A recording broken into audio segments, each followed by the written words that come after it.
Now on with the show. The change in the opening song may have given things away, but today I'm joined on the show by a guest I've known for every single second of her 30 years. And if we're getting technical, even before that, when she was giving me heartburn and heart attacks in the lead up to her grand entry into the world. All said, this amazing woman is my first true love. The most beautiful princess in all the land, and quite frankly, one of the scariest people I've ever met. Fierce doesn't even begin to cover it. Her razor-sharp intuition, unshakable standards and piercing blue-eyed gaze have been the driving force behind some of my biggest life decisions, largely because I was terrified of disappointing her. But beyond all that, she's kind, caring, strong, hilarious, endlessly thoughtful, and loves nothing more than creating magical moments for anyone in her vision. And today is special, not just because we're on the radio together, but because we'll be doing us in an environment we've never shared before. Over the next couple of hours, we'll dive into the magical world of motherhood across generations, talking through what it was like raising Rose in the 1990s and 2000s and how she's now raising my granddaughter, her daughter, Evelyn, in the world that looks very different. From parenting philosophies and old school values to the things she's reinventing, holding on to or letting go of, we'll explore it all.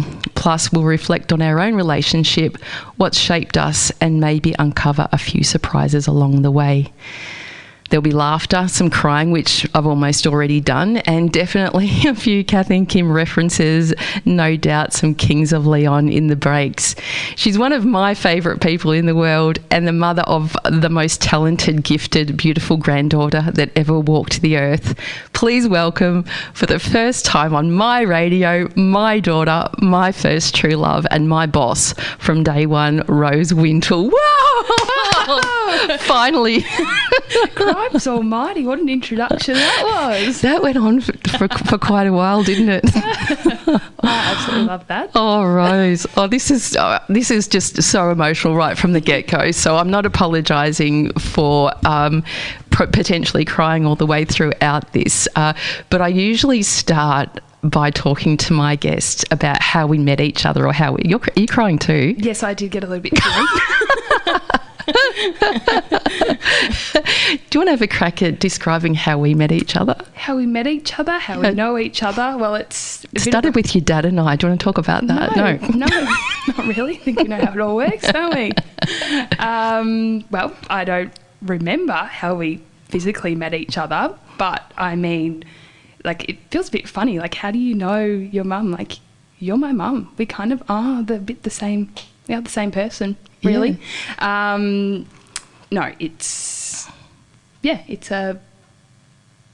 Oh, sorry. Do you know, they say that, you probably know this because you've only recently given, well, almost 2 years ago, had Evelyn, but a baby thinks it's actually the same person as you up until about 9 months old or something. Oh. Like they have no idea that they are not, the same person as you. I've not described that very well. No, but they grew inside you. They were you for, so. Do you think Evelyn has just worked out that she's not part of you? Absolutely not. No, I mean, she clings to me like a koala, but no, she's definitely her own little thing. Oh, she isn't. No, but no, how I know you. You are my mum. You are Evelyn's Rara. You're a pretty big role model in my life, which is, it's so awesome having a mum who goes out there and does her thing. Like, we get to actually idolise you and try and follow in your footsteps. In fact, at your OAM ceremony, someone asked if I was going to follow in your footsteps, and I straight out said, how on earth do I even do that? Like, I couldn't even come close. So that's pretty amazing to even have that, because I know a lot of people don't have that relationship or get to even have a role model like that in their life. So that is awesome. Well, what a way to kick off the show. Thank you. I was expecting it somewhere along the line, but you and I have kind of talked about this moment for as many years as I've been on the radio, which I think is probably around 8, I think I've been here at 3WBC. So what changed your mind? Well, it was a very absolutely no, do not get me on there. I can't do this. I will never be able to do that. But no, when you mentioned that we could talk about parenthood, motherhood, what it all meant, I was like, no, I can do that. It's special to me. It's special to us. There's a lot to be said about it. So I was like, nah, I can do this. Yeah, let's get it going. and you're so good at it too. Right. Yeah. Oh, parenthood, motherhood. Yeah. Oh, not the radio. Oh, you're doing really well. You're doing really. I've had 14 messages at the moment going, wow, she's great. She sounds just like you. Oh, yeah. We did worry about that, didn't we? Because we do sound very much alike. Yeah, which is handy sometimes when your mum can do a few phone interviews for you and get you the job. So well, that's going back a few years now, isn't it? Yeah. You can tell that story quickly. Well, it baffles people a little bit when I tell them that I am quite shy when it comes to unknown situations, speaking in front of crowds, speaking in front of people I don't know very well. So when I fresh out of high school, didn't want to go to uni, so I was like, right, I'll just get a job. So applying for all these office jobs, administration jobs in law firms and other practice areas. I didn't really know how to do phone interviews, and I really wanted the job. And the call came through one day for something I applied for, and I was quaking in my boots. I was like, Mum, I've got to answer this. I don't know how. What do I say? And Mum's just like, give it here. I'll do it. And I was like, this is awesome. Got me the job. Well, you didn't get the job on the spot from the phone interview, but you went in. Close. You turned up for it and got that. So no, that was amazing. The things that you can do for your children. Yeah. Give them a step up. Mm-hmm. They've actually got you had to do the work at the end of the day. I did. Yes. And you've been doing it for now how many years? Yeah, I started in 2013, so... Well, I can't do the maths on that. 12 years? Yeah. Here's a ripper of a question for you. What does it feel like being Evelyn's mum? Oh, it's pretty cool. I love it. I couldn't describe the two, like how it really, really felt, because there's so many emotions. I will start crying if I really do. Yeah. Go into it, but no. Well, go into it. You can relate. You're allowed. She's crying. They're welling. No, it's so special. She's such a great kid. She's out there. She's her own person. She does her own thing. She doesn't really care. She just goes out and does it.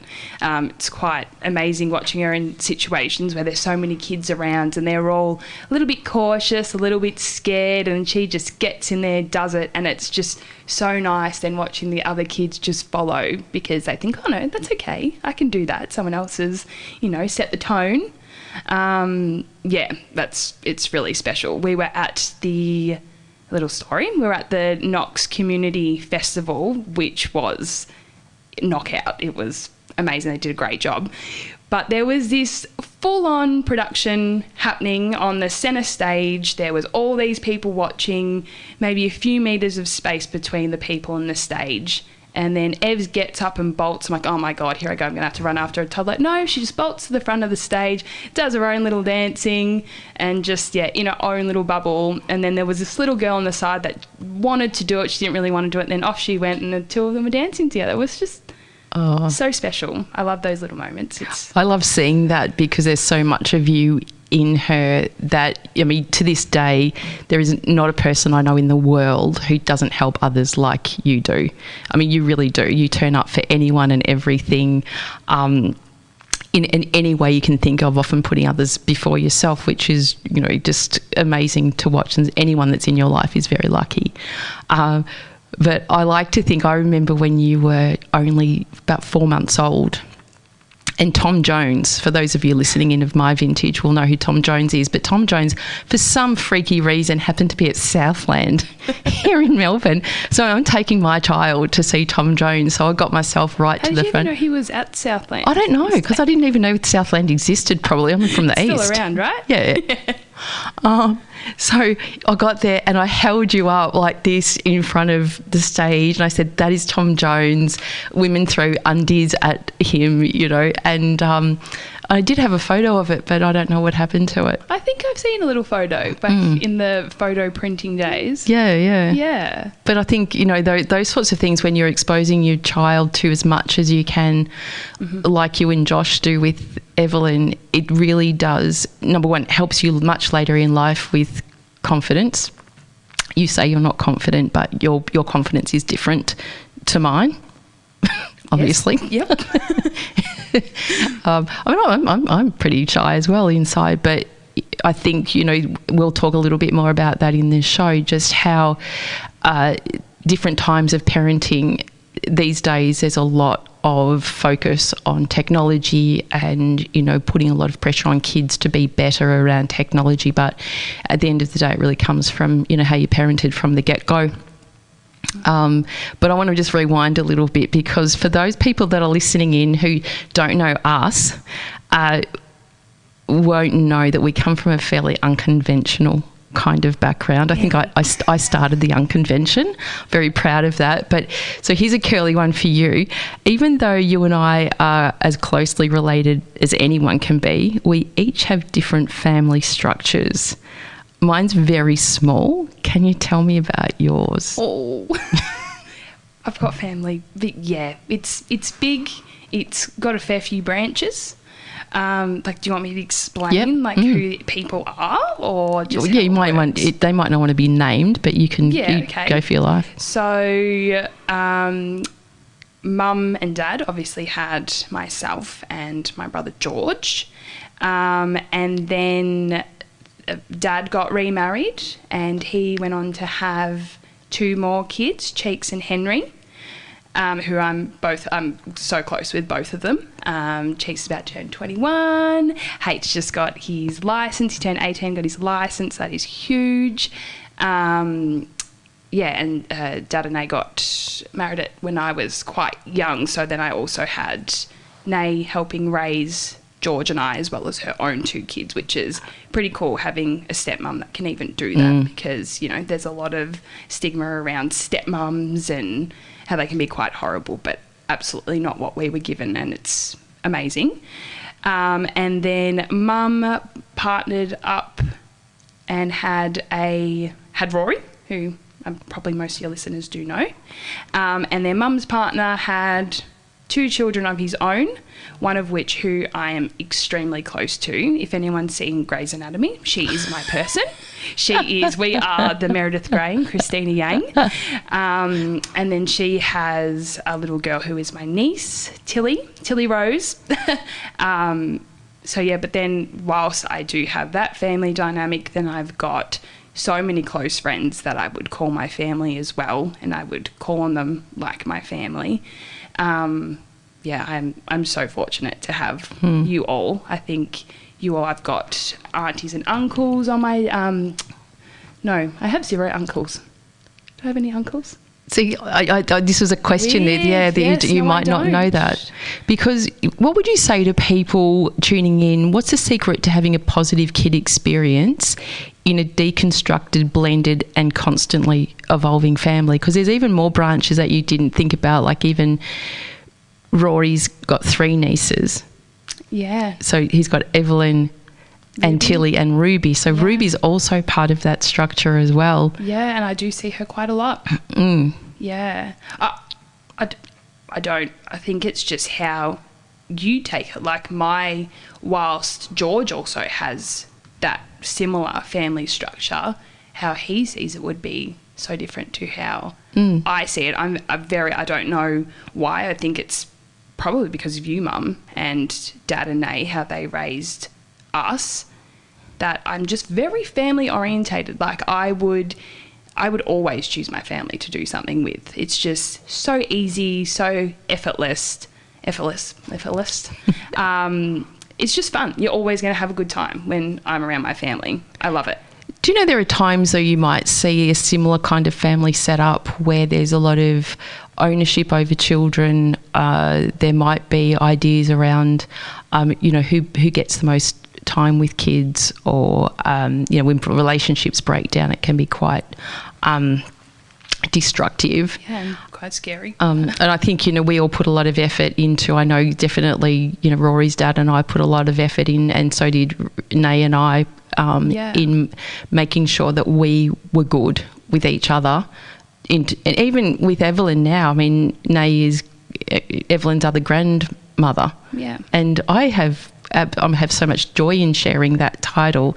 It's not a biological connection that she has, but it's such a special bond and role modelling that Evelyn's going to have through somebody else. And that's the way I always saw Renee in your life, is thank goodness there's this amazing woman who's also parenting my children, and not feel jealous about that. Yeah, and how lucky for us that you did have that relationship, because we didn't have that toxic, the battle. They're my kids. Well, yeah, and it just made things easy and happy. And, through what might have been, like, there were a few challenges at the time, but having that was grounding. It was nice. It was comfortable. It made our childhood a lot easier than it could have been. And so much more interesting as well. Yeah. Gosh, although I felt for you the other night when you whizzing out to get your click and collect Easter. Felt bad. That was a peak parenting moment. That was amazing. See, Rose and I, again, we're very alike.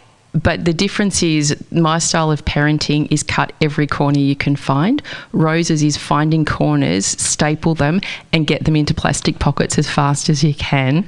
Yes, I was going to bring a plastic pocket full of notes today, and I thought, I better leave that. You told me you had a piece of paper. I do have a piece of paper. It's a ream of paper. It does have a staple. Have you used it yet? No. You're heading off overseas too. Speaking of plastic pockets and stapling, how didn't Josh staple some documents together? Yes, he did. It was a wad. That was huge. Josh is Evelyn's father, by the way. Rose's beautiful, beautiful partner, who we love very much. Actually, somebody asked me the other day, "Do you love Josh?" And I said, "Yes, I do." Oh, if you love Josh. Yeah, if I love Josh. Yeah, I said, "Yeah, I do." And I really felt it when I said it. I absolutely love Josh. Yeah, and not because he's your partner. No, I mean, he's been around for a while, and he was around for a while before we even started dating, which is nice. And we had him crying this morning. Yeah. Do you want to say why you made him cry? It's your show, you say it. We're big on traditions. I'm growing up as a kid. There was always a tradition to look forward to, whether it be Christmas. Christmas is huge. I love Christmas. Favourite time of the year by far. Easter was big. We would make little traditions out of anything. But, Easter, couldn't sleep last night. I was so excited. I woke up before Evelyn. In fact, I was waiting for her, twiddling my thumbs. I'm sitting there with my coffee waiting. Mum said she's about to come over. Next thing I see is my cat sitting at the door, skittish, bolts off. I'm like, what on earth is happening? Then I see a huge Easter bunny at my door. I was like, what is happening here? Anyway, I open the door, in comes the Easter bunny. Giant. And I quickly got Josh, because it's how often do you see the Easter bunny come to your house?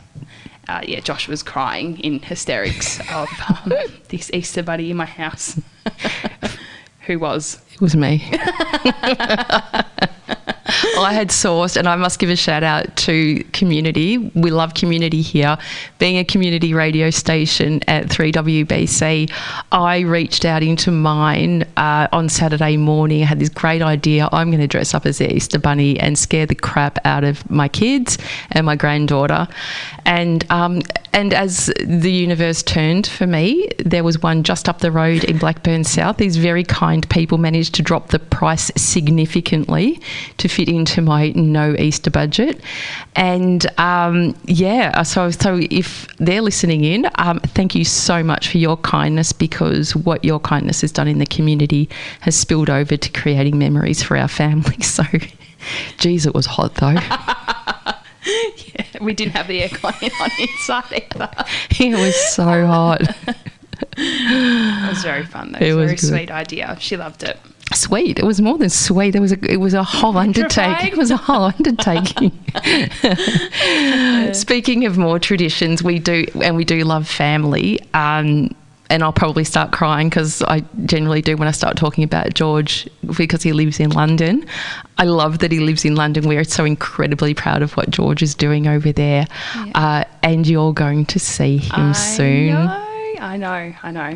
It's like, oh, hang on. I can tell you it's for 43 days. 43 days we'll be on the plane and we'll be going to see George. I've not seen George it'll be 2 years in November, so that's by far the longest amount of time. I think I've gone maybe 2 weeks, 3 weeks at most without seeing George. You're very close. Yeah, I'm very lucky to be so close with him. 3 years apart? But yeah, well, 3 years. Yeah, almost, yeah. You hear about siblings squabbling a lot, fighting when they're younger. I can't recall, apart from our maybe adult years where we have a disagreement and it's fine, but I don't remember a time fighting with George as a kid. It was pretty unreal. You guys slept in the same bed appropriately, like until quite an old age, because you just had so much fun together. If Rose was my boss, she was also George's boss as well. I think there was a time I locked him in the cupboard playing teachers. He was the principal and I was just a teacher, but I did send him away.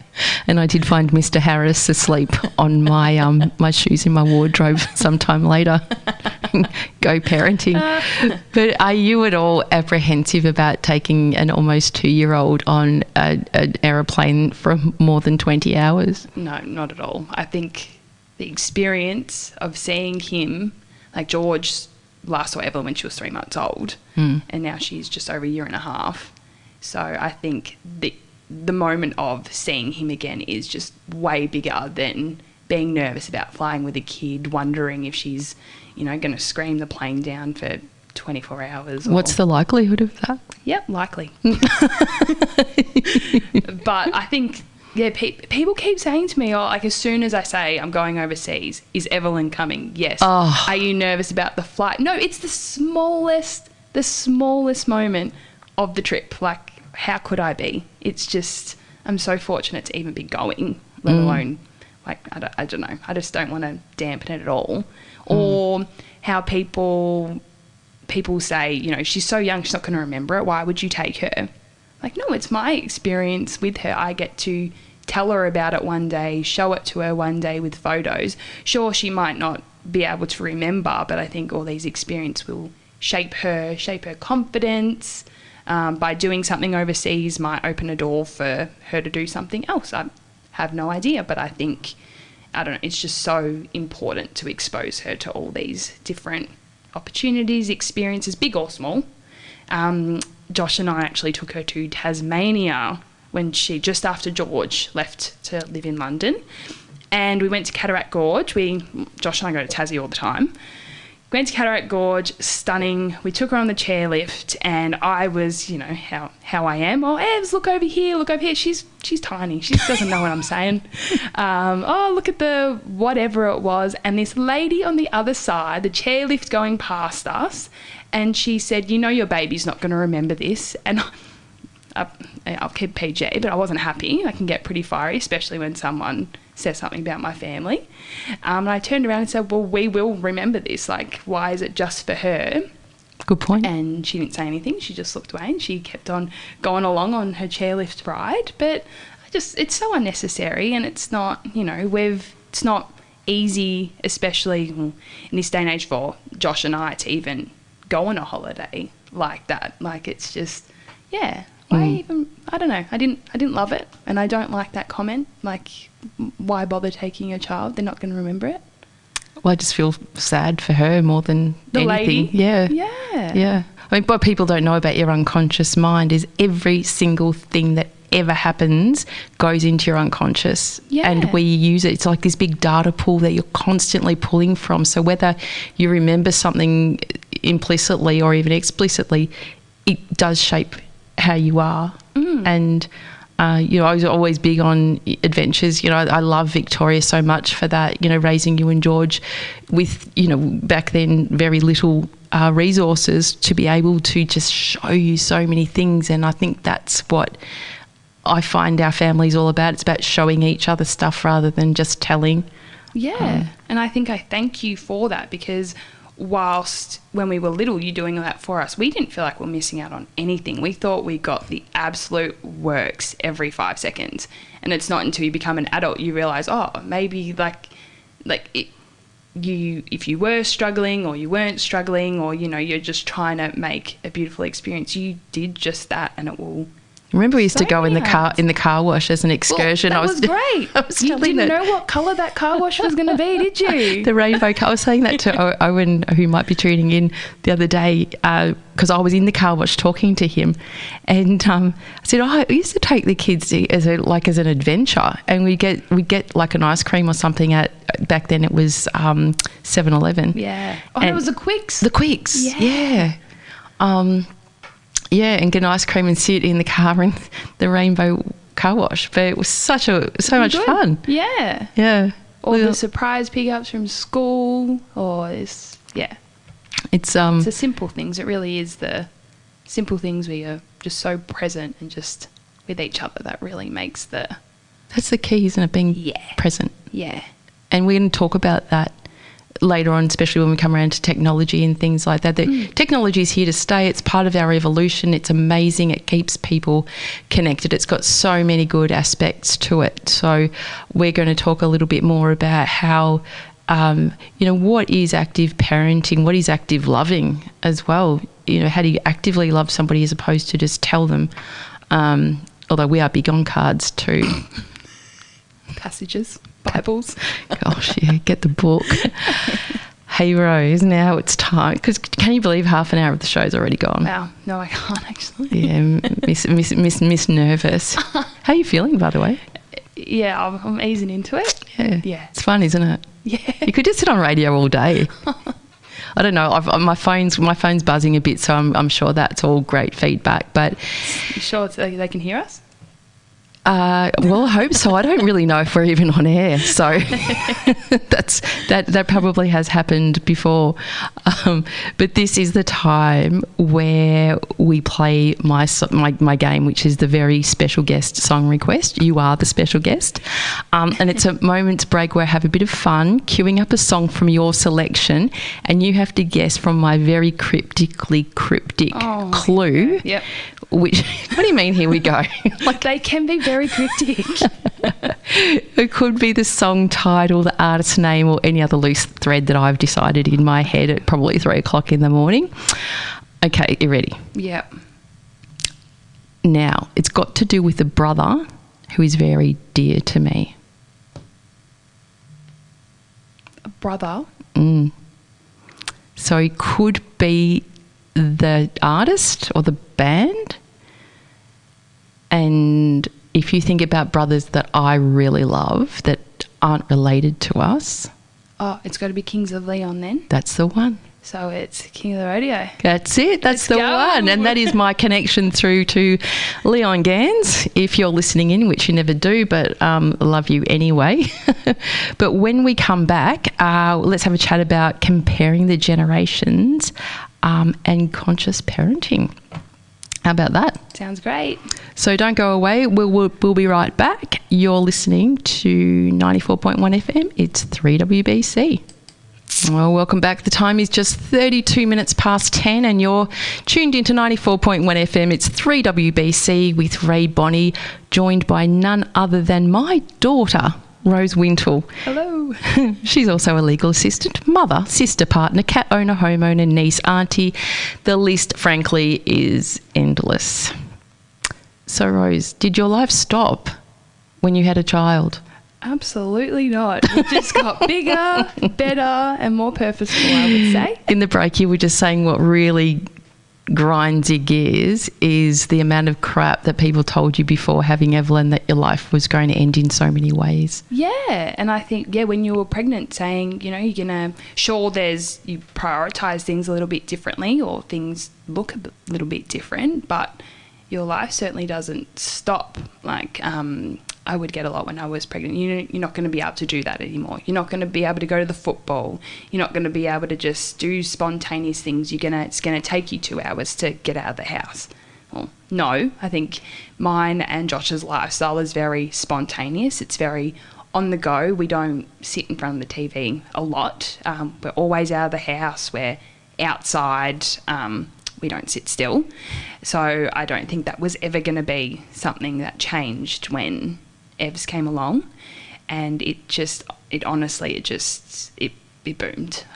We are always thinking of adventures for her, exposing, like we said before, exposing her to all these different things, opportunities, just things she can experience and, really, really see and get her perspective on it, and which is awesome to see. How she takes it all in. I don't know what day it is, but was it Friday you went on a bike ride for the first bike ride? Oh my gosh, this bike ride. So Josh is, when Evelyn was born, she was born on the 1st of July, and that's when the Tour de France started.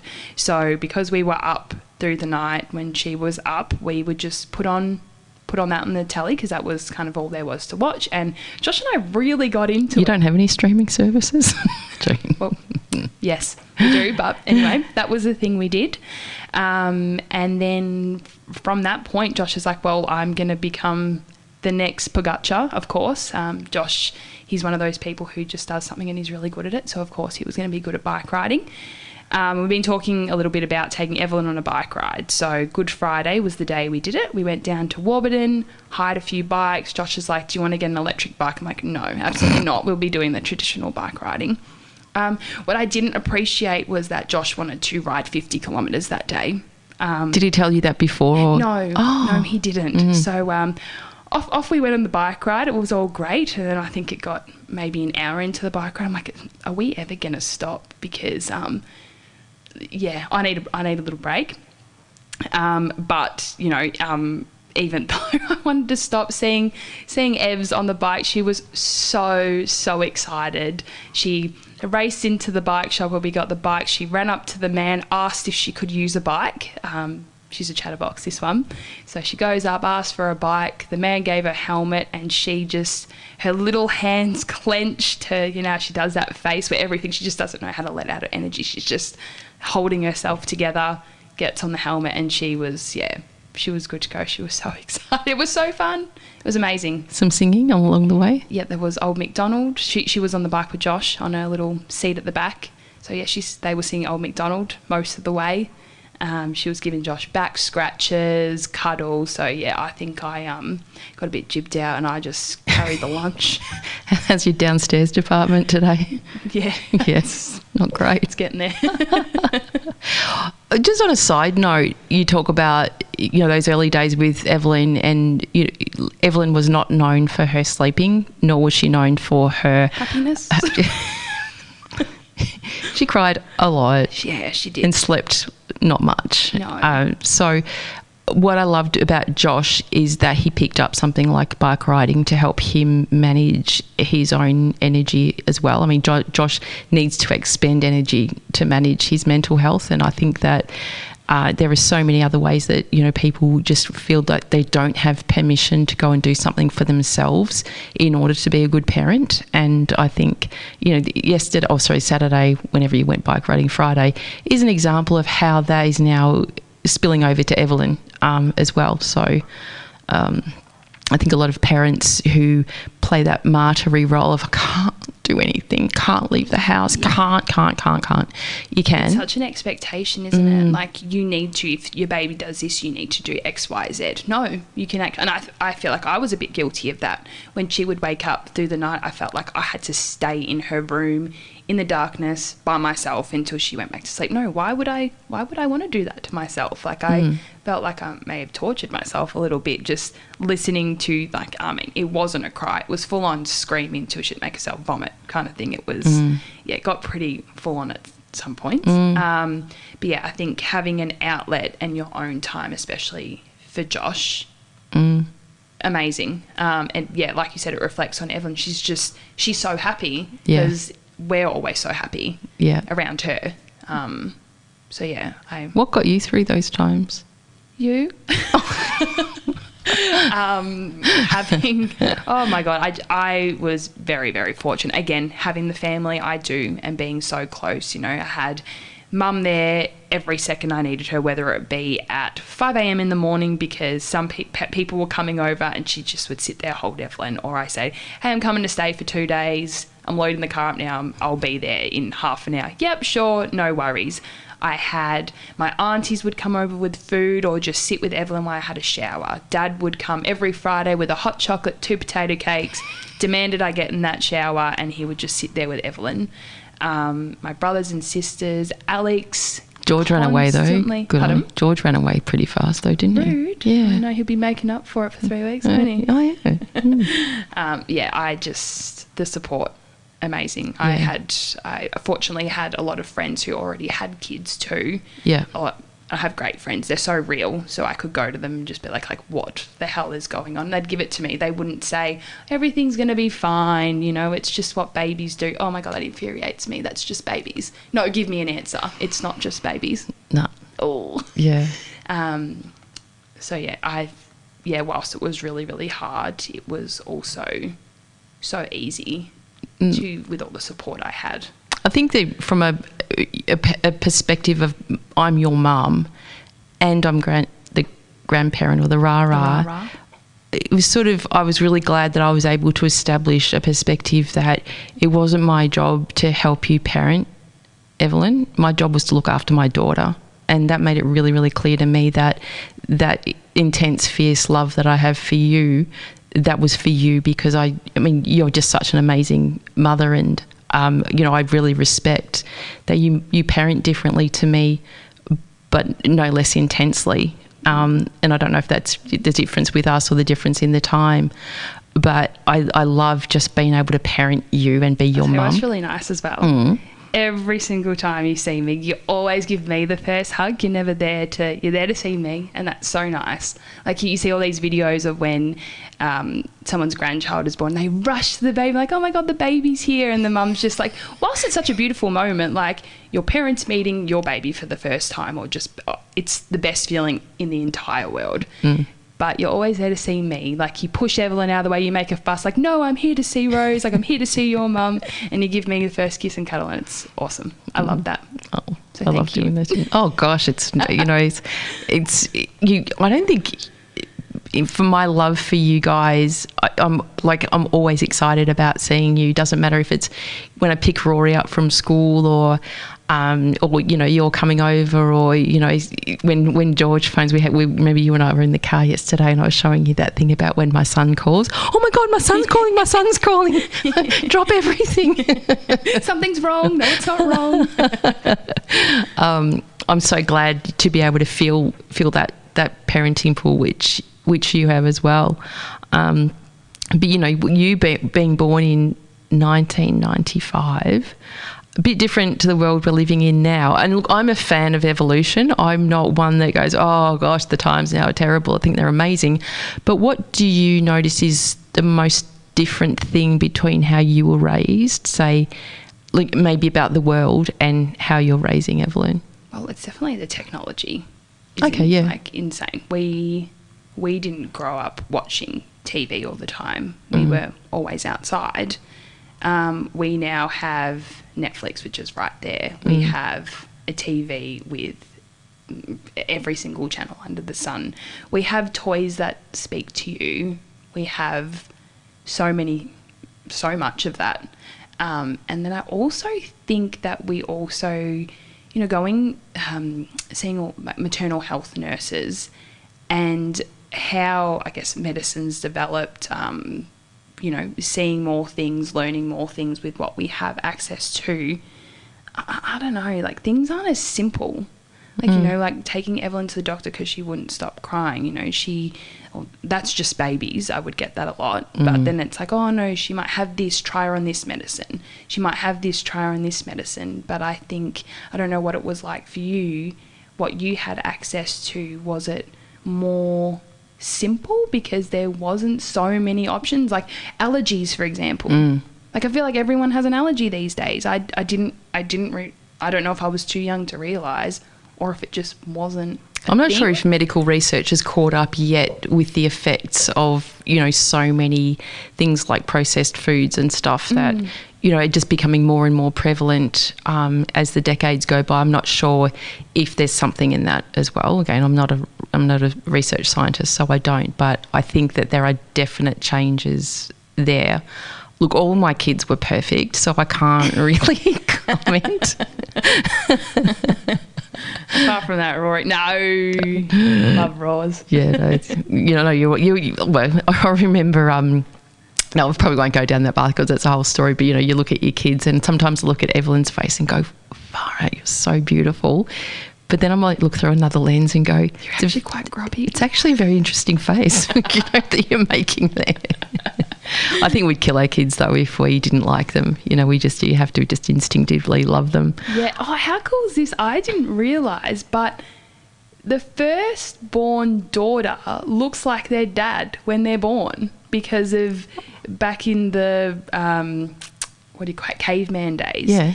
If they would get killed off if they didn't look like the alpha male, and I was like, oh my god, that's so true because she did. She only looked like Josh. She came out with darker hair. It was very, very interesting. I mean, she still has her dad's face, but she's got the skin, the hair, the golden hair, she calls it. Certainly got the redhead personality though, isn't she? You don't want to mess with Evelyn. It's like, no. But then, because you look exactly like your dad too. It's so funny. I get told I look like Dad, that I have all of your mannerisms, like our facial expressions, how we use our hands, the things that we say, we sound the same. But I really struggle seeing myself, like feature-wise, in both of you. Like I see my personality traits, but and I don't know, is that just a thing that people can't see themselves in their parents, or?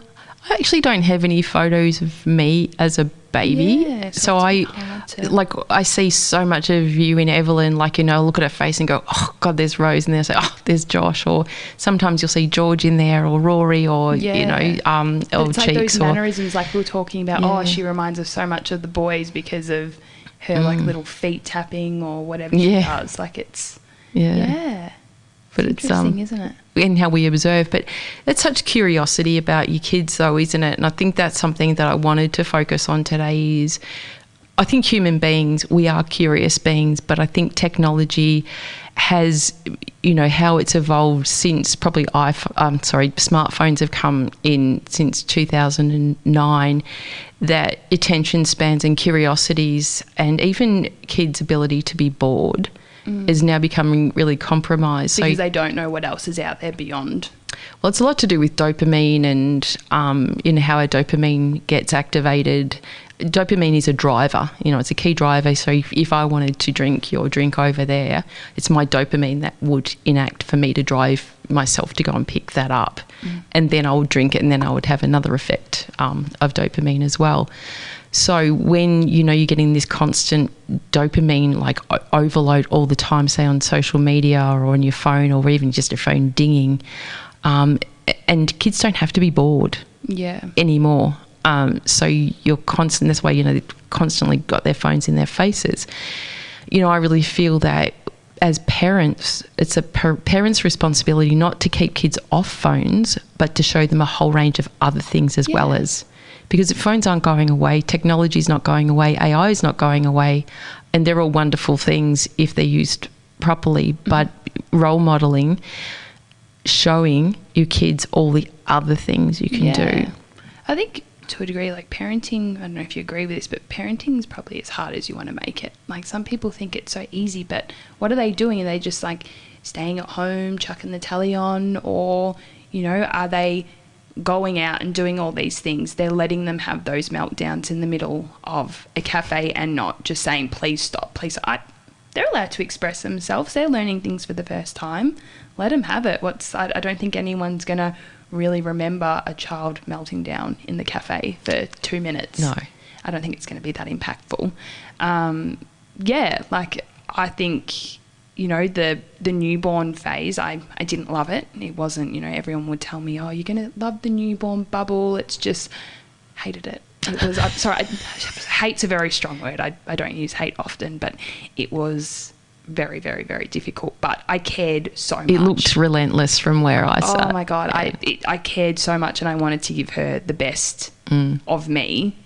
But yeah, I really think it's as hard as you want to make it. Like, if you care, if you want to go and do the hard things, like taking your child on a plane for 24 hours. But as you said, you have your focus very firmly in place, that, your vision is George, and that's what you need to do to get there. So it's not a chore. But I think something you said also before about taking your child to a cafe and letting them, express themselves. I think we're still, if we're talking about generational, raising of children, we have very much still generations alive that were be seen but not heard attitude. I mean, that still exists, and they're the people that typically shop at Forest Hill Shopping Centre. Sorry, I shouldn't say that, should I? I'd like to say that on air. Well, they're a fairly aged population. I mean, God, ritzy lady's still up there, for God's sake. How that stays open. Don't ever, if I'm ever in there, just put me out.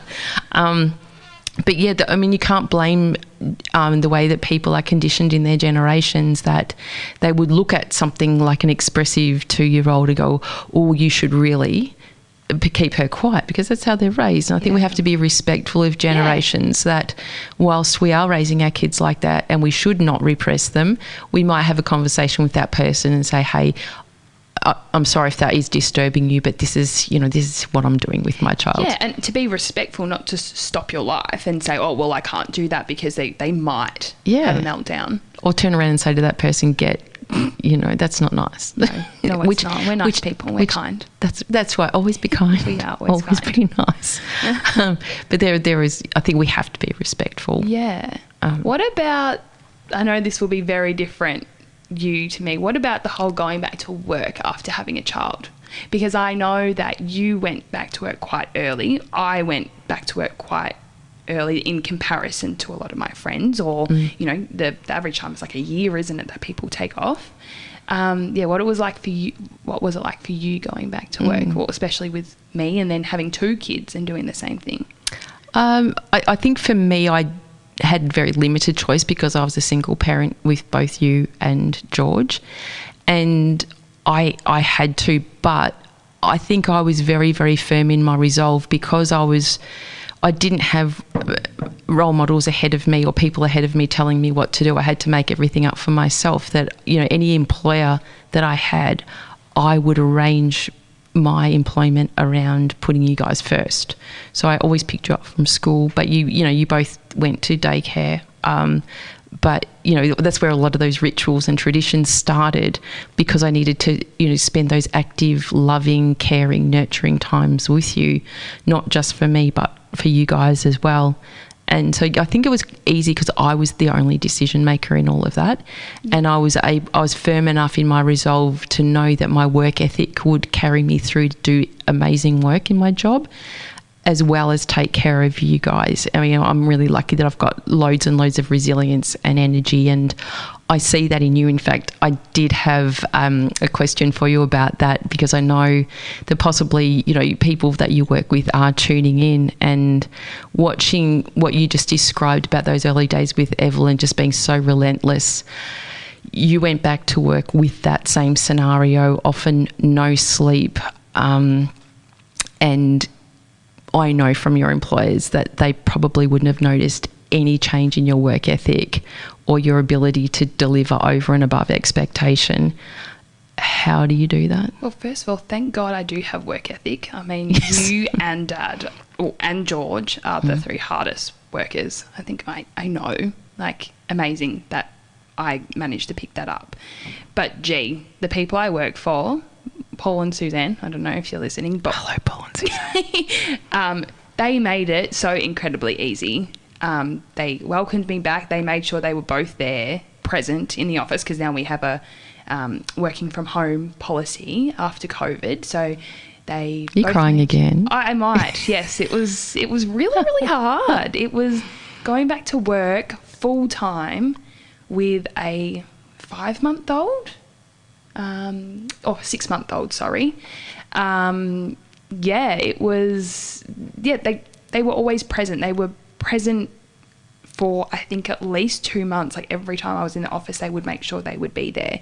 If I had to leave because Crash had a gut full of her, or she was just unwell or something, they would say, just go. If I had to work from home, they would not bat an eyelid. They would not question it. It was very, very hard, but they made it so easy. Do you think it isn't rocket science, I know this, and I know both Paul and Suzanne, and I personally think that they are incredible people, and I know that when I see them, that they make me feel special. Because they care. As well. They really care. They really care. So that's, I think anyone that's an employer listening in, when people in your workplace are going through, a change of circumstances or maybe a more challenging period of life, it doesn't mean that they're going to drop the ball, but they're most likely to keep the ball bouncing if you give a shit.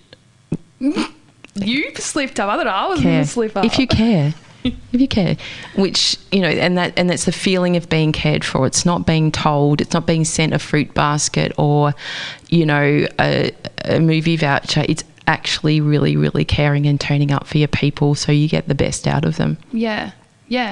I'm also very lucky to have a very close friend that I work with as well. So if I had to go, she just I'll just do the work for you. Is that Nicole? Yeah. Is she tuning in today? I have no idea. I wonder if she should She's be. on holidays at the moment. Oh, she's probably under an umbrella somewhere. I actually had another tricky thing. I was still breastfeeding when I went back to work, and so I had to pump, and I don't know, I didn't actually appreciate what was happening. Your body goes through a lot when you're pregnant, when you give birth. I think it takes 2 years for your hormones to level out after you give birth, which is a really, really long time. And to be honest, yours weren't all that level to begin with. No, thanks. But yeah, I really struggled. I would get really, I don't know, I just get this wave of emotion every time I started pumping, and I was locked in a room. I hated it, and Nicole would just come and sit with me. We wouldn't talk, we would keep working, and she would just sit there and be with me. It was awesome. I loved that. That's a really nice thing to do for somebody. Yeah, and I didn't have to ask her. I think she just picked up on it, and she goes, I'll just sit there with you. And she didn't say, isn't this the worst part of your life, or isn't this terrible? No. Oh, she loves Ev so much. Yeah. I think, she would be another contender for a grandmother role model in Evelyn's life. She probably think you buy a lot for Evelyn. Gee, Nicole doesn't stop. I don't buy her much. No, you buy her a lot of opportunities, though. Well, I do. I like to think I show her a lot. I think I took your breast pumps into work one day for you when you forgot them. Yes, I left them on the coffee table. But yeah, I'm so lucky. Like, I sometimes have to pinch myself for my life at times that many people will know that I'm very privileged to have Evelyn and Ra Fun Day, which happens on a Monday. It is a fun day. And it is not babysitting. No. And I'm pretty fierce about that. If anyone asks me if I'm babysitting my granddaughter, it's like... Are you instead? You are? We're taking care of each other. I love it. Which she's getting gentler on the hands. But she's a very caring, through all of her fierceness, she's a very caring person. So we have amazing adventures. And, on what we were saying before as well about iPhones and things like that, Rory is 16. He's of that vintage, he's been raised on a smartphone. But things that we do, like every single Monday, he's involved in... Evelyn and I pick him up from school. He's involved in choosing what adventure we go on. He's very much part of it, whether it's swinging her around in a trolley, taking her to see aeroplanes, taking her swimming. It pretty much, you see the photos. I'm not even in them anymore. It's just like there's... Now that Rory has become the favourite again. That's right. But that's part of his responsibility as well and he's a fabulous uncle. He's so good. He's just a fabulous person, actually, not just uncle. Yeah. He's a really great kid. And, his upbringing to George and I's so different. Like, he had more of that technology, yet you and Simon together, you guys co-parent him so well. So well. But we still had the same foundations. Like, we still learn all the same principles. We are, while we're all different and we all had a different experience through childhood, we share all the same values. Which is pretty cool that you could do that. Well, it makes sense. But also I think, I would in my head, I would go, gosh, I wish I knew parenting Rory I wish I could have parented you the same way I parented Rory, but I didn't know things back then. And quite often parents were, I'm a good parent, but I'm not a perfect one. I would say I'm an effing perfect parent. I love the way I parent. And yes, if I could go back, I would change things. But number one, you can't. And if I have hurt you, I'm very sorry. Oh, I'm pretty sure. You haven't hurt me. Well, you break a few things along the way. Yeah, it's all learning. But I don't think that we should be minimising our impact on our kids, because I know when you ask me about going back to work, I've always had just enough love, just enough time and just enough money to get across everything. And that holds true today as well, with a different schedule that I have. That just rings true, and that's why I can find time to have that experience with Evelyn. It's not looking after her, it's not helping you out. It's the experience that you have that can show her all kinds of things that you probably wouldn't show her, like what's a dead chicken, for example. Oh my God, I have to tell your listeners this story. So Josh, Evelyn and I go to the supermarket often. I think it's Josh's favourite place to go, Aldi. So we're walking around one day and she went to the raw chickens and she just would go up and she just started like bok bok, pointing to them, hysterically laughing. And we were like, how does she know that is a chicken and why is she laughing? Everyone was looking, everyone was laughing at her. We're like, what is going on? This happened a couple times. And then I was like, oh my God, no, it's Mum. Mum has taught her about the chickens in the fresh food aisle. That's a dead chicken. Yes. And well, she still has to carry around a chicken when we're going to the shops. Like a baby. Yes. Yes. Now you are, in terms of cooking, you were never known for the great cook in our household. I mean, George is a famous chef. I don't do too badly myself, but you do everything. Rory's pretty good. And Rory's pretty good as well. But you do things so intentionally. Like today, we had homemade hot cross buns from scratch. You don't have a microwave. You spend so much time outside doing basic stuff. You bubbles, chalk drawings on the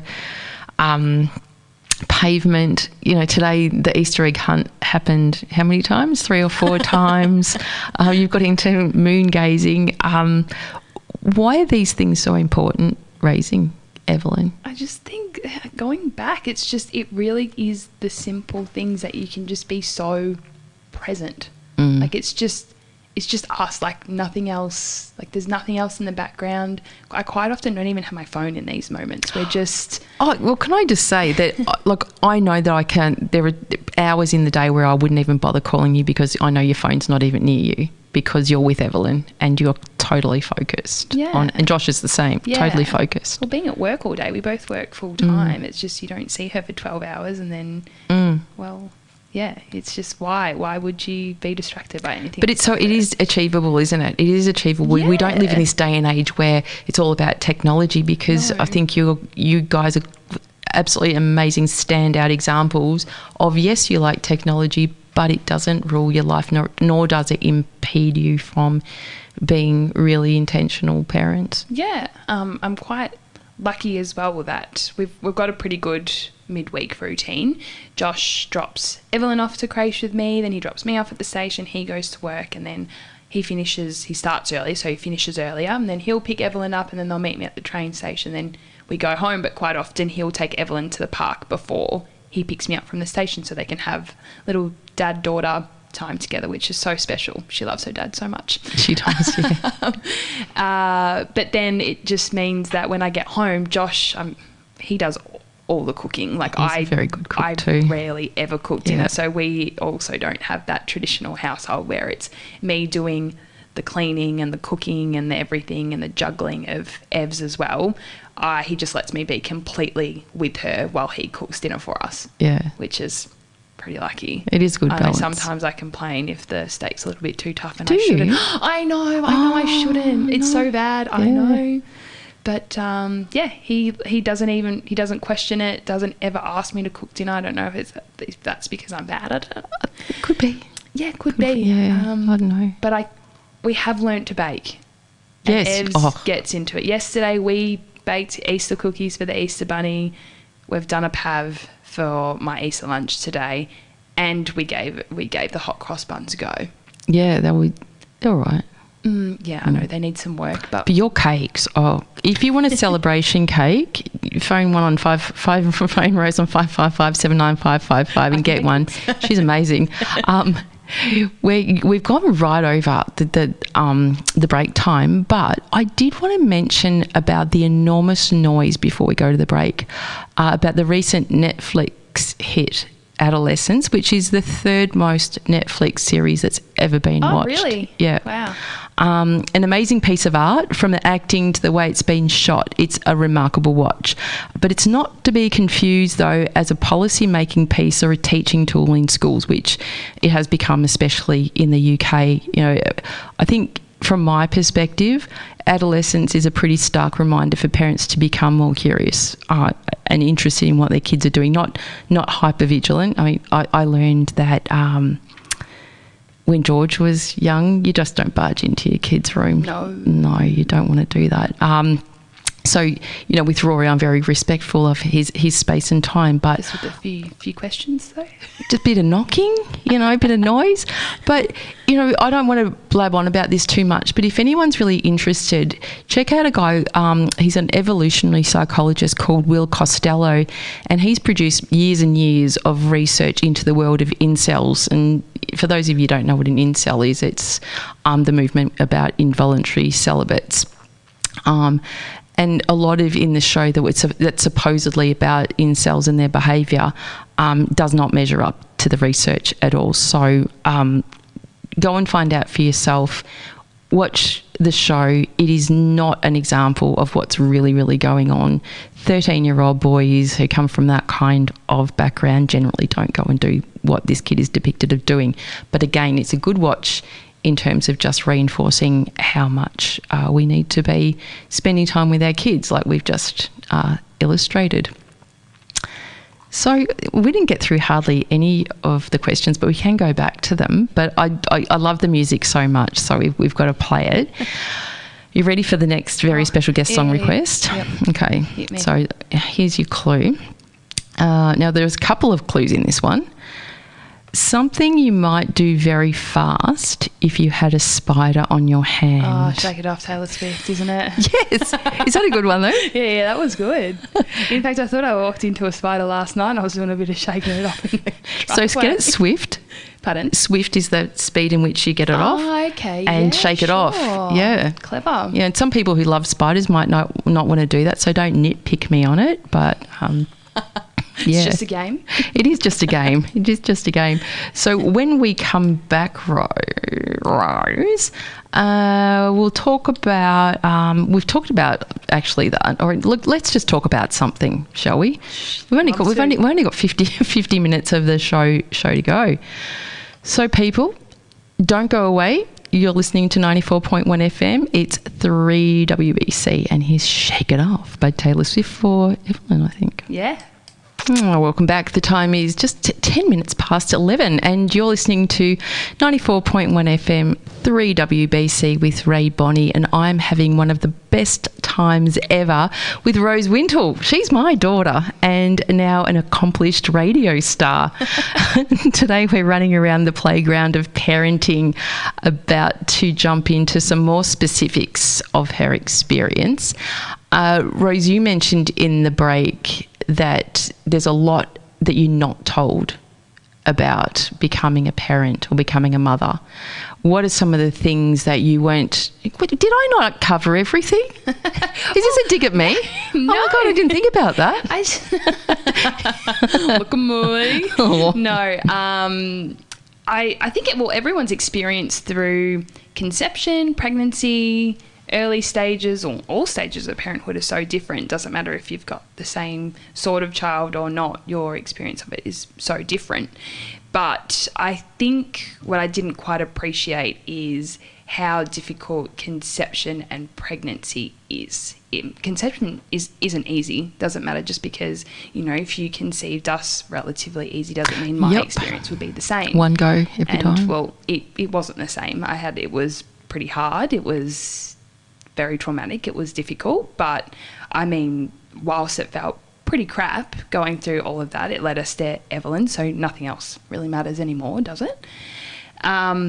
But yeah, I think I know someone, and she really wanted to get pregnant. She goes, okay, well, I'm going to do it like this. I'm going to do this, this, this, and this. And I was just like, I would feel horrible if she led down this path of things just being so easy and then her getting completely shocked that something terrible happened. So I shared a little bit of my story. I don't really like sharing it with many people because I don't think, maybe I haven't come to terms with it. I don't know.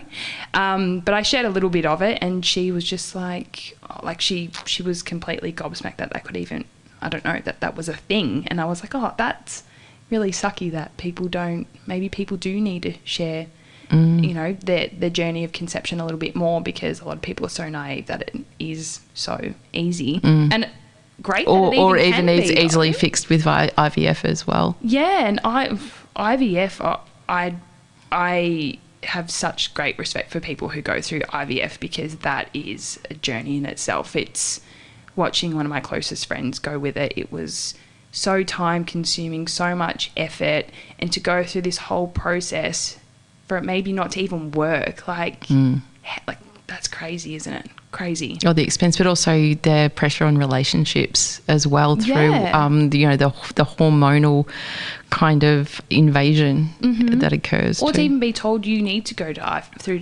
you have to go through IVF to have your baby. Like, what's wrong with me? Like, why can't I do it? Yeah, there's that as well. Right?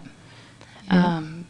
But yeah, IVF, it's so cool that it exists to give people. Why do you think people don't talk about these things? And if I think about the whole gamut of those early years where people miscarry, and this, when I'm working with men who've experienced miscarriage, they are completely overlooked in that process. Yeah. Like, it's like they just don't even belong in that conversation. And I think for women also, it's one of those hidden things. And we don't announce our pregnancies until you're 3 months in, just in case something happens. In my mind, you would want people to know if something happened. So you have the support. Yeah. I'm totally with you on that one. I think, why can't you just share your pregnancy from the get-go? Because if something does happen, well, you're probably likely going to tell a few people, so you have someone to lean on a little bit. Because who are you going to inconvenience? Is it other people that you're going to traumatise, or yourself? I don't know. I think it's that whole tradition thing. Like, you think, with other things that happen when raising a child, you think you have to do, if this happens, you do this. It's such a traditional thing that people do. Got to shake it. Shake it off. Shake it. But I think, we're very lucky that we do come from such an open family, and we do talk about, probably, I don't know if we talk about it too much, I don't think so, but we do talk about everything. And so I guess from that perspective, it would never occur to you that you had to keep something like that to yourself within your family. Yeah. That goes for the boys as well. both Rory and George have been raised to be very across female issues and vice versa. They might be more across it than I am, actually. I remember walking into the bathroom once, and George had all my tampons just lined up on the window ledge like bullets. I think he actually said, "Okay, get one of those belts, where you put the bullets holsters." But he'd always make sure I had them in my handbag and stuff like that. He was onto it. And Rory's like that as well. He's very. But I think, you talk about the conception bit, something that really came up for me, and I don't even know if you noticed me going through this so much, but menopause. We just don't talk about it, and there's no information for people that are experiencing it, people who are around people who are experiencing it. We're not talking about it from, I've started talking to you about it, and you kind of sort of go, not yet. It's like, well, no, we have to, it's part of life. Yeah. And unless you're prepared, like what you're describing about conception, everyone's experience is different. And menopause is not just about hot flushes and mood swings. There's so much more. Yeah. During COVID, mine got pretty bad, and you saw how I managed that myself and got the help that I needed to get me on a really good path with it. But how great are you to find these things? Because like you said, they're not in your face. They're not easy to find. It was hard. Yeah. Yeah. It was, I think I recall some moments that I did recognise that things weren't great and how to help you. And I think there was maybe once or twice where you would run out of what you needed to get you through this. I'm like, oh, absolutely not. We're getting down to that chemist now. We're not leaving until we get them. And I know that was a struggle for you. That's sometimes. HRT, by the way, hormone replacement therapy. There we go. People might have thought the things, like the things, what are they? Oh, so I didn't know if you wanted me to. Sorry. Anyway, that's part of it, though, isn't it? Yeah, right? Oh, God. So, yeah, no, I think it's... And you even spoke to someone about it recently, did an article, which is great that someone contacted you to try and get a little bit more information out. Yeah, it was in the Herald Sun, big fat head of mine in the Herald Sun talking about menopause. People think I talk about only men's issues, but I guess menopause, same thing. Oh, nice. Yeah. Nice. I've been waiting to use that one. Have you? Yeah. But, yeah, everyone's experience, like conception... the few people I know going through menopause, so different to yours. They don't need the hormone therapy. Yeah. They just go through their hot flushes, like, whilst it's challenging for them and very, very frustrating. The severity that you have, I have not, that I'm aware of. Well, I mean, I don't think it didn't feel that bad because I was able to get intervention pretty early on. But, you know, I've worked with people, I've worked with 2 women who were suicidal because, number one, they didn't know what was happening. What's going on? And just thought it was them, you know, that shame, the guilt, I'm going mad, because there was just no accessible information. So there's some really, really good podcasts. I'll put them in the show notes for people to have a look at. 2 podcasts I listened to that, you know, I was already on, you know, a really good path, but I've just sent them to so many people, men and women, that it just really makes sense. Yeah, good for men to have access for their partners and helping or knowing what's even going on if they're not able to. Well, imagine being a man and all of a sudden your wife doesn't want to touch you, doesn't want to interact with you, and she's angry with you all the time. And that's a big life change. Yeah. That can lead to a lot of assumptions about things. So not knowing about menopause also breaks down relationships, which can have, you know, impact on children. And so it's just, there's so many reasons why we need to be talking about it. So there we spoke about that. Put a lid on that one. Who wants to talk about to menopause? But even pregnancy, like, men don't get to, like, that's all. We know how it all works. Do we? But do we really? Did I ever have that talk with you? Well, wasn't there this episode on Grey's Anatomy where the man thought he was pregnant? And he really had all the symptoms. He did, yeah. Was it gas in the end? Or was a mass. It was a mass. Probably an inoperable tumour. Would have been straight to the ER for an infusion, I reckon. But they don't have any first through pregnancy. And I really felt that going through with Josh. Like, it's like, oh, quick, the baby's moving, feel it. Like, no, would stop moving. Like, I got to feel the first kicks. I got to... You know, I got all those first during pregnancy, and oh my God, the unknowns through, like, pregnancy after, you know, conception not going as smoothly as you'd like, and then you're always wondering if everything's fine. You've got to wait the next few months, the next scan or the next appointment to make sure things are kicking along okay. And we also didn't know if we were having a boy or a girl, so we might have not had that connection like others knowing the sex of their baby as well. And I think I really felt that going through pregnancy, like feeling for Josh not having such a massive family dynamic that I do. Like, yes, my family is his family, but it's a little bit different than your it's just immediate. Not the same, yeah. Yeah. So I said, right, well, if when our baby comes out, you're going to be the one who sees the sex first. You're going to know it first and you're going to tell me, which was cool. Yeah. It was even more cool because everyone told us, apart from maybe 3 people, we were having a boy. So that was even, bigger surprise. I was surprised when she was a girl. Yeah. So, no, that was really good. He's the one who carried her out of the hospital, drove us home, put her in the car seat. So I really tried to make him feel important in the whole. Do you think men get as much recognition for parenting as they should? I think now I would think so.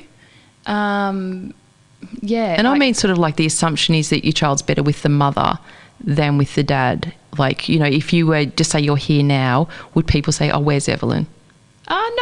No. I think they know, they know I have Josh. Yeah. They know I'm not a single Because I still get it all the time with Rory. If Rory's not with me, where is he? Like, do they know the relationship that you have with his dad? Yeah. But it was the same with you guys as well. You know, it's like they have a dad. Yeah. You know? No, I mean, I try to take Evelyn everywhere I can, but I know that sometimes it's okay for her. I get a little bit of FOMO. I know. On Mondays you get FOMO. I do. There's so many times I'm like, oh, do I call in sick for work so I can go to the swimming lesson? But no, they would con on pretty quickly that I'm not really sick. Swimming is great. I cannot advocate more. People with children living in Australia, teach your child how to swim. There is so much water here. Yeah. Not only to enjoy, but also that is danger. The sooner you can get your kid in water and get them confident enough to be able to swim and survive in water. And Evelyn, I mean, anyone that knows me knows that Evelyn is gifted. She hasn't been diagnosed. I have diagnosed her as being gifted. Smarter than any grandchild. But swimming's just one of the things that she's better than most kids. She tried to swim by herself last lesson? Yeah. Wanted to go off the diving board, apparently. She did. She tried to actually, she was gripping onto the diving board. And oh my gosh, she just had the stink eye that the lifeguard gave us. It was like, she's not going on there. It's like, oh, come on, mate. You know, I'm really not going to let her just go and walk down the end of it. Oh, golly. Again, people, they just, but I think generally when I'm out with Evelyn, because we are pretty free range, the way we go out at shops and run around and scare each other and play games and things like that, I think people get a lot of enjoyment out of seeing that too. Yeah, I love seeing it. Seeing kids so happy and content. It's really, really nice. Yeah. It's so sweet. It is good. Yeah. What do you think makes Evelyn her?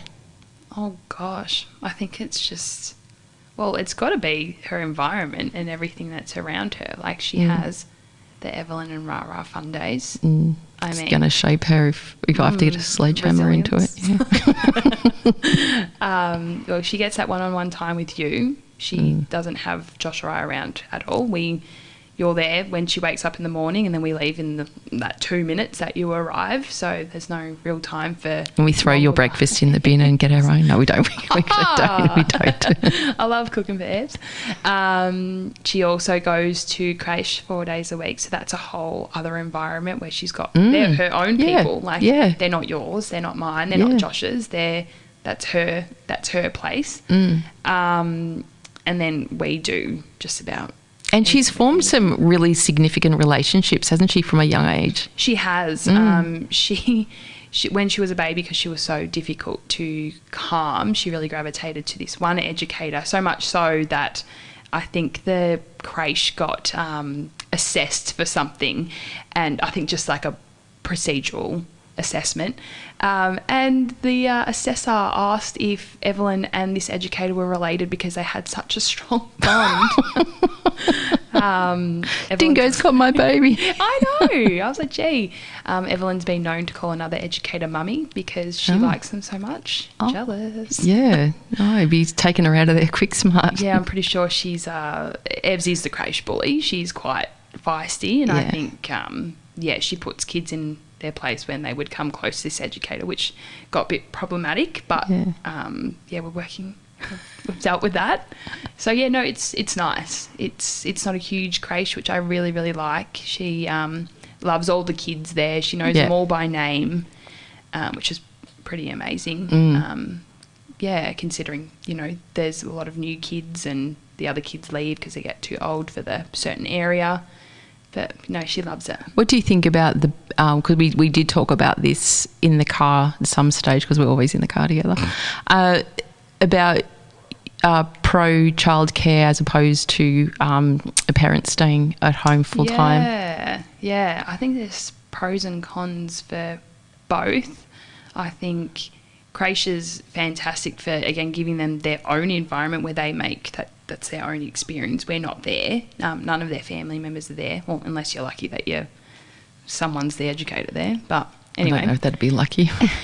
But then, you've got kids who might teach them things that they think is okay because they're surrounded by it every day. Like my niece came home with a swear word that she learnt at creche. Sure that wasn't from you? Well, that's what I said to her sister, and she said no, apparently it was from creche. Same with, I've never noticed Evelyn to bite, and someone was biting her at creche, so then of course she thought biting was okay at home, which it's not. But they do so many things there. It's fantastic. Like, she has a sports lady that comes once a week, and she loves it. They do counting, singing, the things she comes home with. You're like, I didn't teach her that. She must have... Sign language. Yeah, baby sign language. Yeah, that's so cool. Like the other day I counted to 10, then she said 11, then I said 12, 13. I'm like, I have never counted to 20 with you before. Like, it's... So you're going to say you've never counted to 20 No, before. I've definitely counted to 20. Where did I go wrong? But then, being at home, being a stay-at-home mum with your child, like, you get to do whatever you want with them. You can either stay at home all day and keep a little bit sheltered, or you can go out and give them these massive, huge experiences. And there's, sort of, I think having that bond is so special and helps them thrive than being with you or their dad or their grandparents all day, every day. Like, what the hell? That's like unconditional love 24/7. That's awesome. Well, you were all creche kids, and that was mainly out of necessity, but also just because I don't mean it suited me, but I like my own identity. I really do, and I think it's important. You really can switch, so like work mode, mum mode. Yeah, but I think as far as role modelling goes, I wanted you to see me as being me as well, not just a mum, but so, and that's probably helps you with your work ethic and things like that. But what parts of your childhood do you see differently now that you're a mum yourself? I don't. Well, I mean, my childhood's my childhood. Like, I probably recognise things a little bit more. Like I was saying, that whilst we didn't appreciate you might have been tight on money at that point, like, everything was just so fun. Like, now I see it back, we would go to work with you on holidays, or if you would work on a weekend with an extra job, we would go with you. But you didn't really see it as you working. It was just like a place to go and do something or have fun, or going with Leander to the parks, and we just got to run around a park. Like, I didn't know that was work. Well, that's right, yeah. So, I guess, being an adult and a mum, you do recognise those things, which is, and then it just builds a massive appreciation for you. I think that was the biggest thing about becoming a mum, just the appreciation you have for you, Dad, my family, of similarly what they went through when they had us. But I don't think it's ever felt, when you describe those days of, working in parks with Leander, who's my cousin, and I'm very grateful for the people who gave me opportunities for extra employment, like cash. Sorry if the tax man's listening in, but, picking up rubbish in parks, cleaning toilets, cleaning houses, Ange, who I've been seeing recently, Ange allowed me to clean her house. And you guys would come and they would be adventures, and we'd get 2-minute noodles. But I never hated any of that. That was because I was with you guys, and it was fun. And we live in the house that we live in today because you guys were part of that and helped with that. And also helped, you were there all the time with building my career, getting to university, all of those, when I said at the beginning that your fierceness has pushed me into lots of really uncomfortable areas where you haven't given me a choice. I wouldn't be self-employed today if it wasn't for you. You said to me one day, drop the mic, get out of there, do your own thing, get your own stage, Rae Bonney. And I remember we were walking on that path down near the the park where the netball court is. Oh, that one. yeah.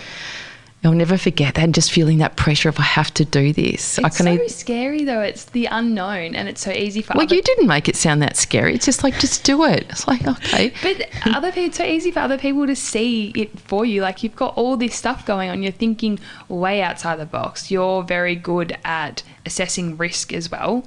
Like, I think you're very responsible, whilst that you put yourself out there and you do all these things. You do it in such a responsible way that, you know, like, you're not going to absolutely lose everything. Nothing's going to blow up insanely for you to take that chance. So, yeah, when someone just says, and I can do that with you, give you the firm words. Are you going to pay the mortgage? No. Sure. Yet their mortgage got paid. Yeah. And, but no, I'm very grateful for that. Look at you now. Yeah, well, it's because of that. I think, not that you want your children to parent you, because I just do not agree with that, but we can take a lot from our kids as well, because they are reflections of us. Yeah. Of what we're showing them. So scary, isn't it? I know. You'll have, I mean, I can imagine Evelyn is going to be that child that tells you what to. In fact, she already does. She does. Yeah, she tells me to sit down all the time next to her. Actually, is there, in the hypothetical sense, then this might be too soon, that you have another child, would you do anything differently? Yes, a lot. Name two things. I wouldn't do what I thought, like, I had to do. Like, for example, I thought that when she woke up to the night, I had to stay in her room. I wouldn't do that. Or I might pop, like, some music in rather than just listening to her deafening cry. Yeah, things like that. Or asking for help more. I think I was quite shocked that I couldn't do it all by myself. I'm quite competitive and I like to think I can do it all. Sometimes you can't, and that's fine. So, yeah, to actually ask and not just let people come to me and ask to do it. Yeah.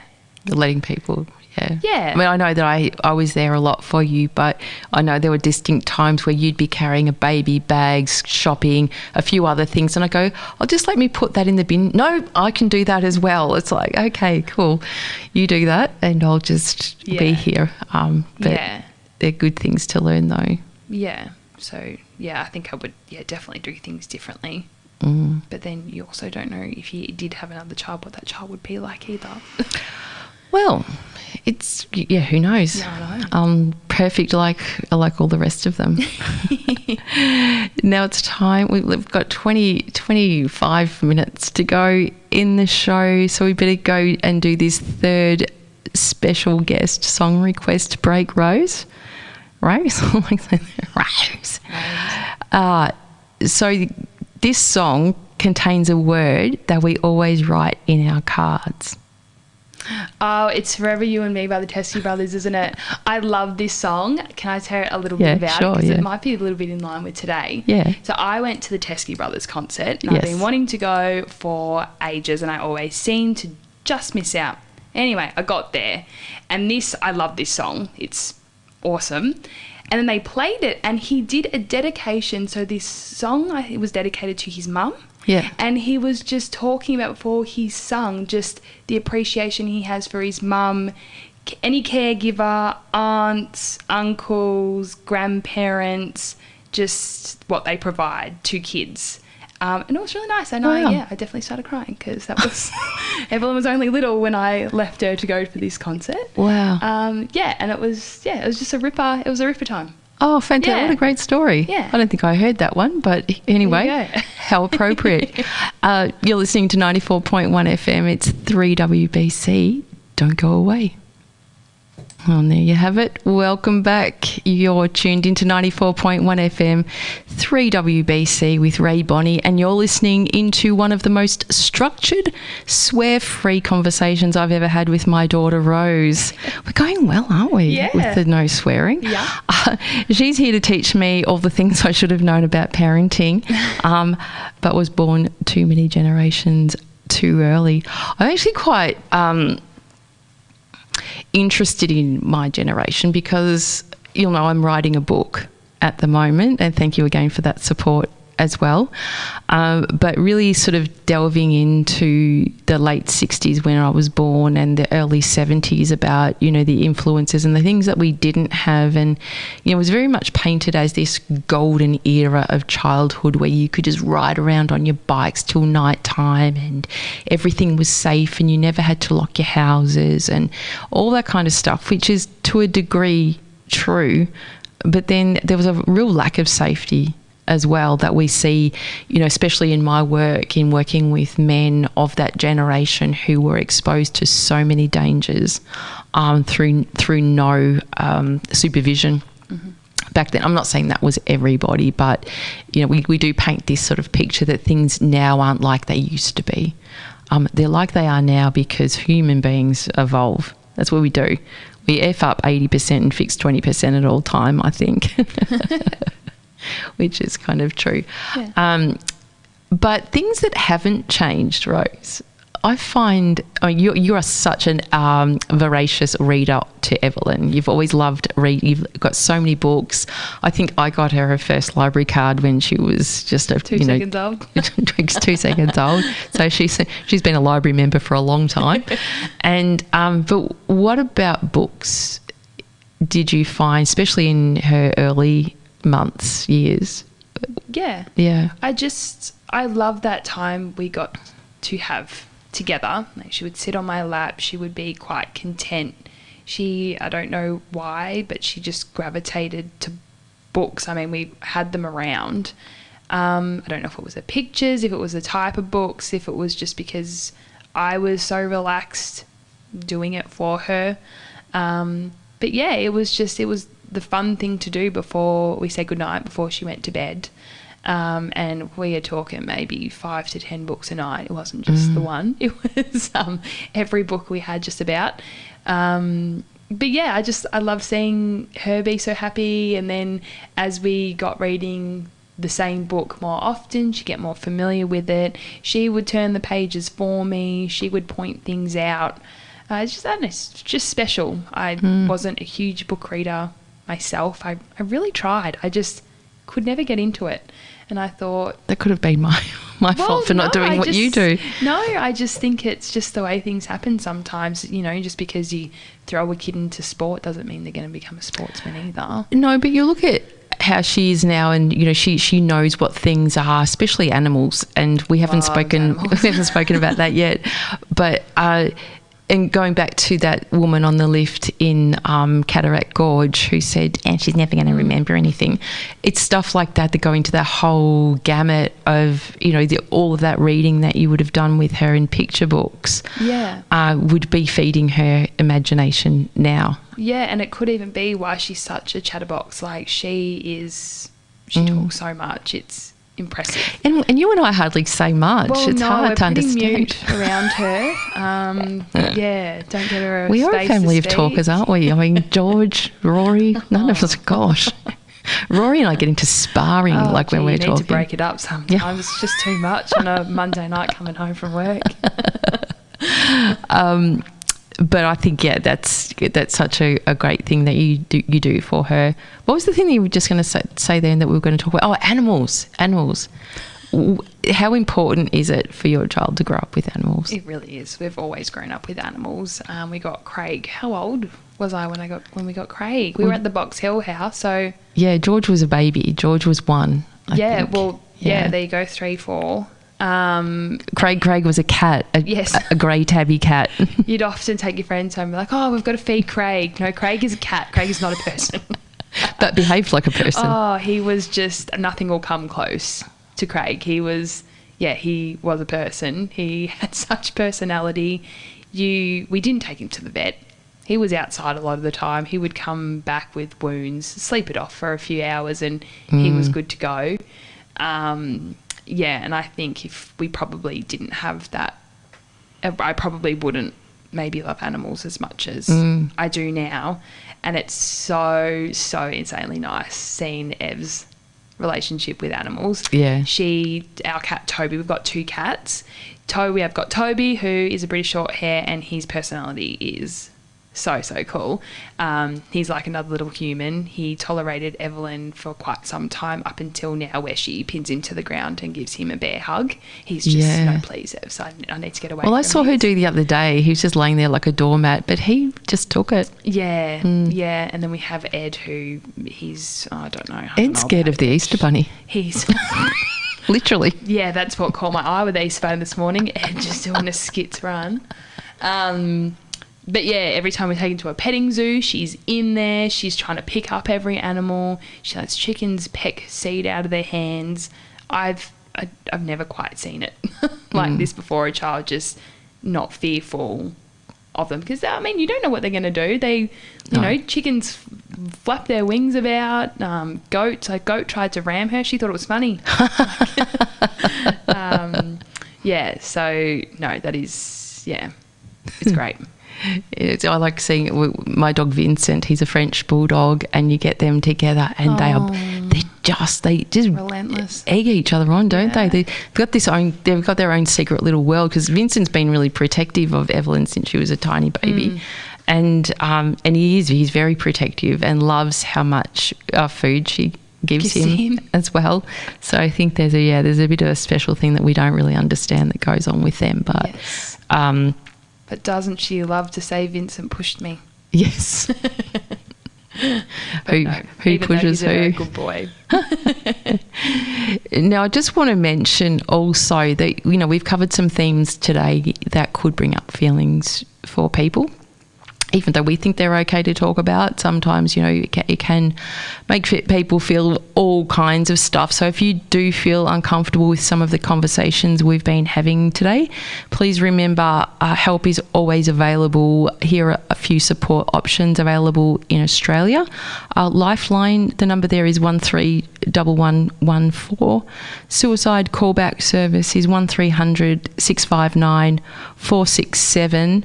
On the parenting and family support stage, we've got Parent Line, which is Australia-wide. That's 1300 301300.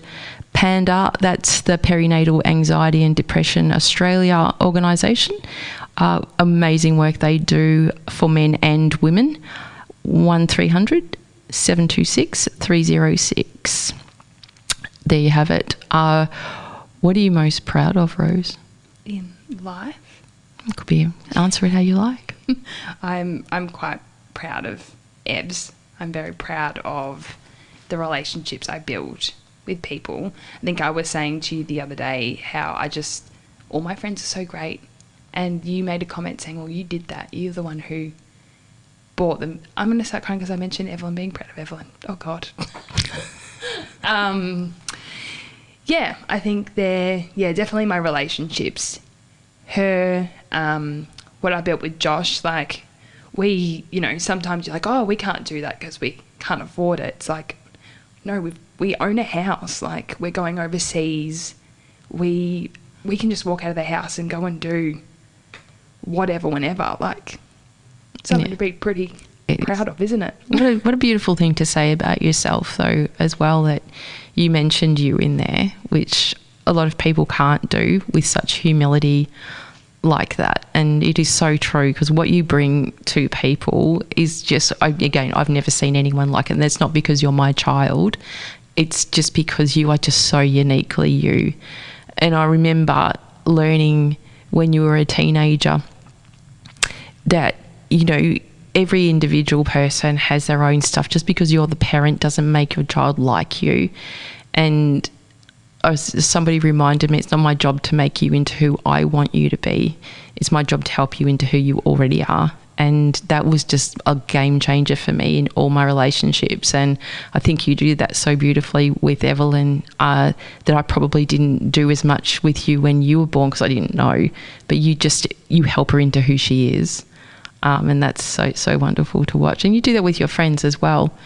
You do choose good people. Yeah, they're all pretty good. Yeah, you do. Your friends, so we're talking about Liz Raddick. I think Liz might even be tuning in. Well, I call her Liz Radish. Radish.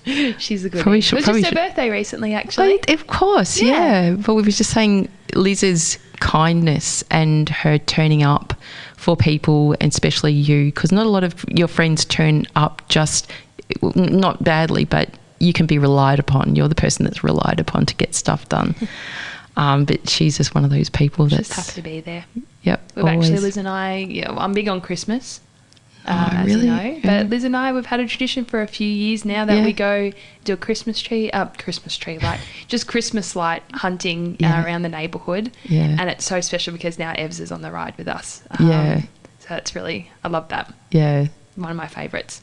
Not hard to find Christmas. I mean, people are they're so... getting into it. Yeah. Yeah. And I think you mentioned the festival that you took Evelyn to at Knox recently.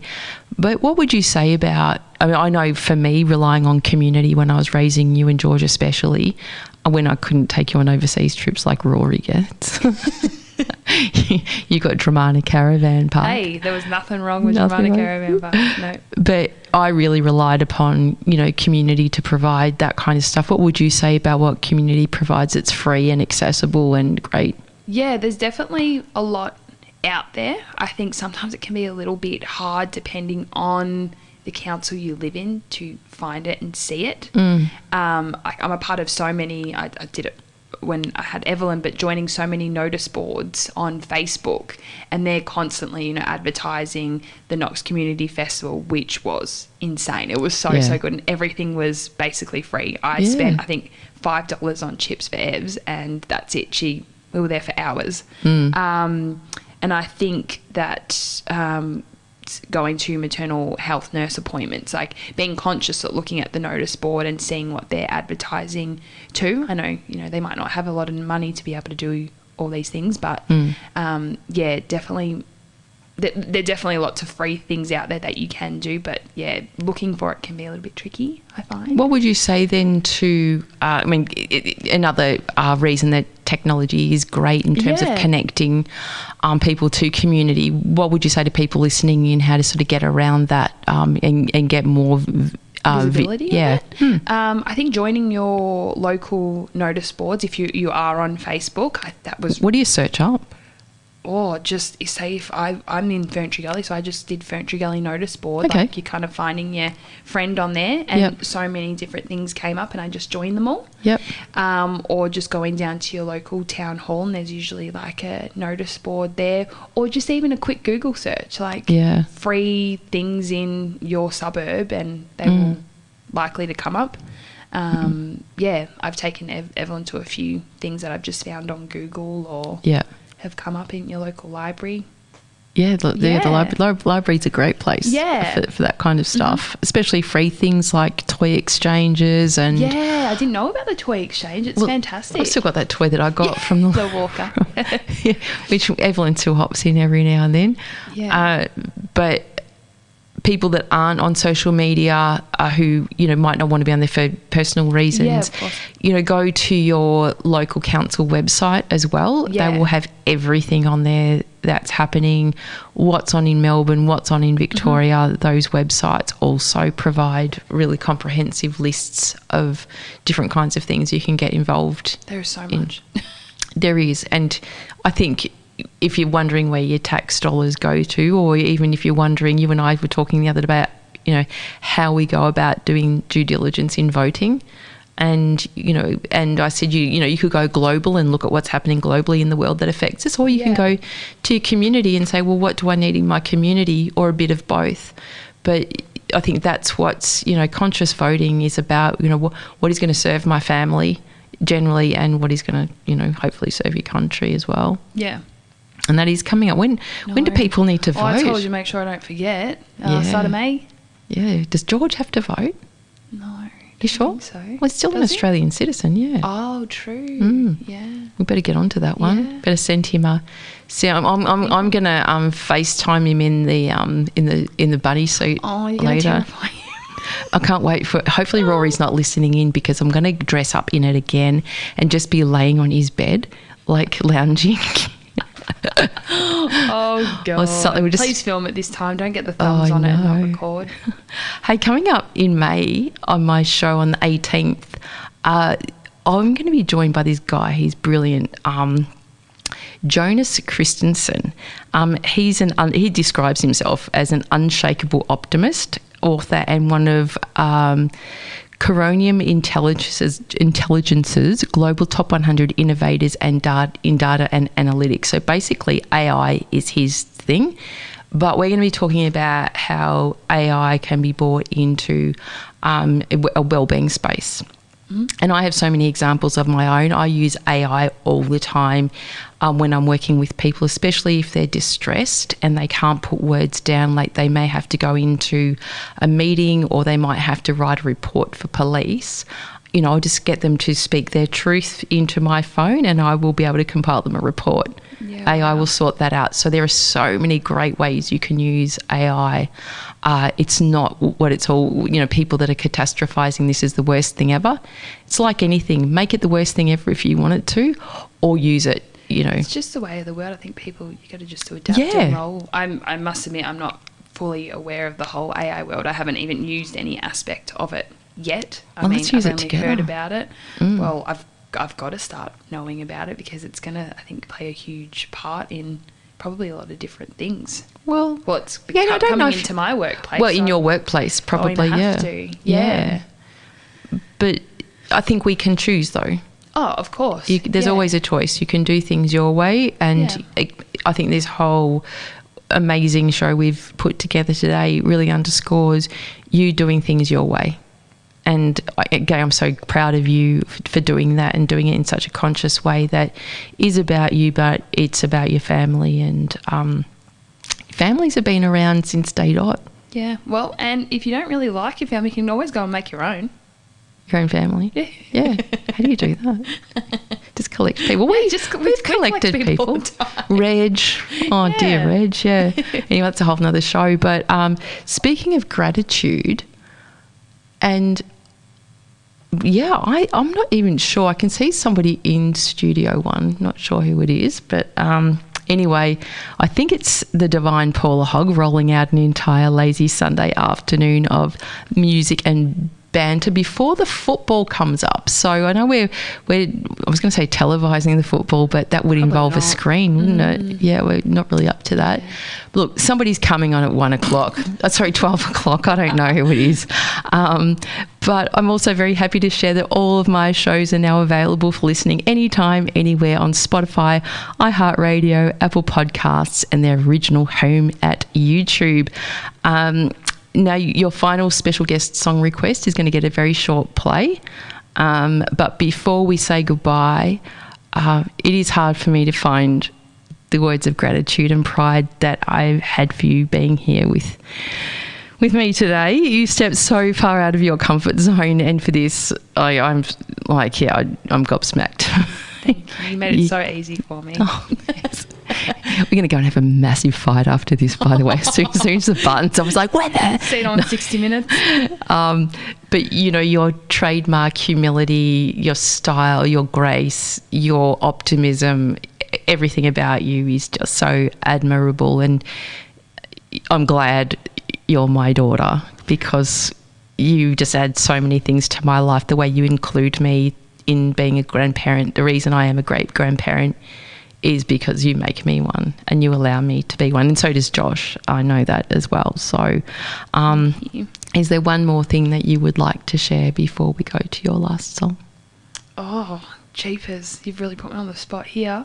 But no, thank you, Mum, for it's a pleasure. Getting me on here. It was, such a good topic to talk about because I am quite passionate. Everyone's journey is so different, but just, I don't know, anyone going through something similar, just go out there, do you, just get it done. Don't have to worry about all the noise in the background. I reckon that says it all. So what's the last song? John Mayer Wildfire, isn't it? It is. Let's get 2 minutes of that under our belt. Thank you everyone for tuning in. Be safe, be kind, be caring. It saves lives.